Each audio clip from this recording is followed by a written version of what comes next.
Le blanchiment de City installe la polémique en Angleterre, Giroud de nouveau décisif pour Chelsea, l'énième carton de l'Atalanta et le tour de l'actu transfert européenne. C'est parti pour ce JT Made in Foot du 15 juillet. Et on entame cette édition avec l'ouverture hier soir de la 36e journée de Premier League et Chelsea devait s'imposer face à Norwich pour mettre la pression sur Leicester et Manchester United.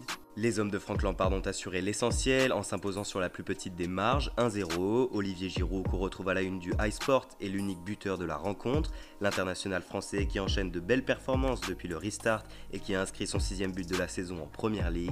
Les Blues de Chelsea glanent donc les 3 points et mettent provisoirement Leicester et Manchester United qui jouent demain à 4 points derrière. Les Foxes recevront Sheffield 7e tandis que les Red Devils iront défier Crystal Palace 14e. Et ce soir 21h15 le royaume entier vibrera pour le choc de cette 36e journée de Premier League entre Arsenal et Liverpool. Les Gunners tenteront de rester dans la course aux places qualificatives à l'Europa League tandis que les Reds tenteront de leur côté de prendre 3 points pour battre le record de 100 unités de Manchester City saison 2017-2018.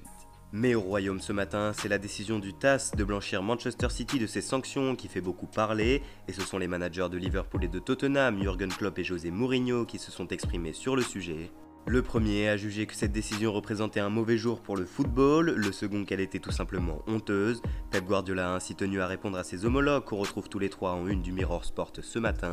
L'entraîneur catalan a déclaré qu'il attendait des excuses de la part de Klopp et de Mourinho, indiquant que la décision du TAS a été juste. Le dénouement de cette affaire n'a donc certainement pas fini de faire jaser, en Angleterre comme ailleurs. Sans transition, on file maintenant en Italie, où le premier chapitre de la 33e journée de Serie A nous offrait hier soir le derby du nord de la Lombardie entre l'Atalanta Bergame et Brescia. Nouveau match, nouvelle démonstration des Bergamasques qui ont inscrit 6 buts au 19e du championnat. Mario Pasalic d'un triplé, Deroun, Malinowski et Zapata se sont illustrés dans cette rencontre. Ce nouveau succès fracassant fait grimper le total de l'Atalanta Bergame à 93 buts cette saison, 25 longueurs devant les deuxièmes meilleures attaques du championnat de la Lazio et de l'Inter. Les deux écuries qui justement se sont vues dépasser au classement par la DA qui reprend 2 longueurs d'avance sur ses poursuivants et donc la place de dauphin. Demain soir 21h45, les Nerazzurri se rendront à la Spal, 20e du championnat, tandis que ce soir à la même heure, la Lazio Rome ira défier l'Udinese sur sa pelouse. Enfin, leader, la Juventus se frottera à Sassuolo pour se rapprocher un peu plus de son 9e scudetto d'affilée. Un petit mot désormais pour la Ligue portugaise et la 32e journée du championnat qui verra ce soir le choc entre le leader et le 3e du classement. À 22h30, le FC Porto recevra le Sporting Portugal et pourrait être sacré champion. Un seul paramètre pour cela, ne pas perdre. Un match nul suffit en effet aux Dragons pour distancer le Benfica 2e de 6 points à 2 journées de la fin de l'exercice. On entame désormais les actus transferts du jour, plutôt chargés. Sport assuré hier que le FC Barcelone aurait l'intention de se séparer de Samuel Umtiti.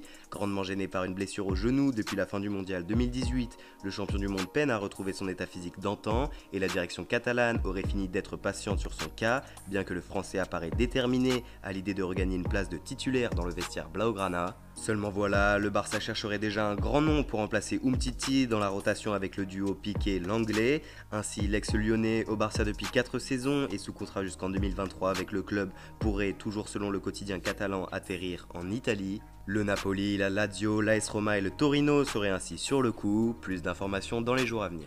Dans le sens des arrivées à Barcelone, le dénouement du dossier Lautaro Martinez serait proche. D'après Mundo Deportivo, Blaugrana et Interist auraient trouvé un accord pour l'attaquant argentin. Le Barça va débourser 70 millions d'euros et intégrer Junior Firpo à la transaction pour un transfert total estimé à 111 millions d'euros, répondant ainsi aux attentes des dirigeants Nerazzurri.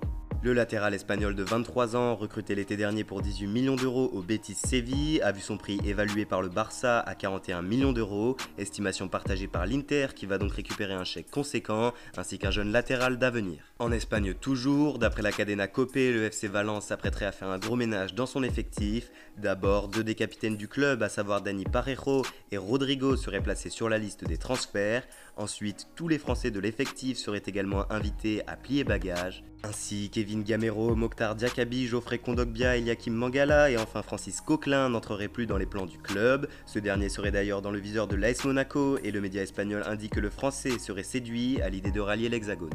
En Italie maintenant, Antonio Conte, qui cherche à renforcer son effectif, devrait pouvoir compter la saison prochaine sur Alexis Sanchez, en une du Quotidiano Sportivo ce matin. D'après le quotidien transalpin, le Chilien ferait tout pour rester en terre milanaise après avoir prolongé son prêt jusqu'au 9 août pour terminer le championnat avec l'Inter. Man United ne devrait pas le conserver, reste donc à voir la nature de la transaction qui permettrait à l'ex-mancunien de rester sous les ordres d'Antonio Conte la saison prochaine. Le Quotidiano Sportivo qui indique également que Diego Godin devrait être de la partie pour la saison 2020-2021 des Nerazzurri. En Italie toujours, à Naples cette fois, nous vous en parlions hier, Victor Osimhen est entré en négociation avec le club pour les termes de son contrat, mais le Napoli ne s'arrête pas là et serait également en passe de signer une seconde recrue lilloise en la personne de Gabriel. D'après l'équipe, le défenseur central de 22 ans a aussi 2 chances sur 3 de rallier l'effectif de Gattuso cet été. 5 autres écuries s'étaient positionnées sur le dossier du Brésilien, dont Arsenal et Everton, mais ce dernier aurait donc bel et bien choisi de rejoindre Naples, qui devrait débourser entre 22 et 25 millions d'euros pour s'attacher à ses services. Tournons cette page du mercato italien avec le Corriere dello Sport qui nous apprend ce matin que le Torino serait en pole position pour signer la pépite niçoise Malang Sarr. Le club de Turin aurait devancé les concurrents italiens et allemands sur le dossier et la signature du défenseur central de 21 ans serait donc en bonne voie. Plus d'informations dans les jours à venir. En France maintenant, nous vous en parlions la semaine dernière, les Girondins de Bordeaux cherchent un successeur à Paolo Sousa qui a indiqué à ses dirigeants ne plus vouloir entraîner l'effectif la saison prochaine.